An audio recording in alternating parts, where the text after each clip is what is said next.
Hi guys! For today's video ay magbubukas tayo ng pinadala sa atin ito na shampoo. So, napaka-generous nila kasi nagpadala sila ng not once but 3. So, yun na nga. Nagpadala sila ng 3 items. So, lahat to free. So, ito pala yung Azla Ginger Shampoo. Napakamura guys. Napakalaki. Tapos 56 pesos lang. Diba? So, sulit na sulit. So, yung isa naman, yung isa na Azla din yung kanilang brand. Ayan. May mga paganyan pa sila. O, yung para mabilis mo lang kunin yung shampoo. Hindi ka mahihirapan. So, ipupush mo lang ganyan. So, nagbigay sila ng dalawa. Tapos isang yung ganyan. Yung coconut oil na shampoo. Coconut shampoo. Tama ba? So, yun nga. Oo. So, ayan yung dalawa.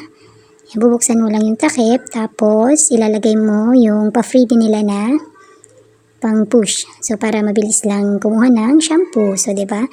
Tsaka, din yan. Maganda din sa buhok. Ginger. Ayan. Pero hindi naman siya mahapde. So, yung amoy niya, tama lang. May amoy naman siya. Medyo mabango. Hindi naman yung sobrang bango. So, ayan daw siya. Diba?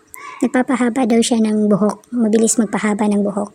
So, 500 ml. Diba? Napakasulit, napakalaki. Sa halagang 50 plus lang, marami ka nang magagamit. So, sulit na sulit siya guys. Lagi namin itong ginagamit kasi yung isang kapatid ko, ganyan din yung gamit niya. So, ayan. Binubuksan din. Tapos, may pa-free sila na ganon.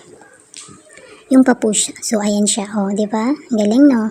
So, ayan. Napakaganda. Napakalaki, sulit na sulit yung pera mo dito. So, ito naman guys, itong Azla Coconut Oil Shampoo ay nasa 75 pesos lamang. So, napakasulit na yung pera mo dito. Napakalaki, 500 ml na yan. So, napakaganda guys. Bumili na kayo, mabango yan. Tapos, napakaganda. Tapos, kung gusto nyo bumili ng ganyan, ilalagay ko yung link sa description. Or kaya sa taas or sa comment section. Okay? Kung gusto nyo nang bumili, ilalagay ko yung link dito sa Shopee ko siya nabili. So, yeah guys, thank you for watching. Bye!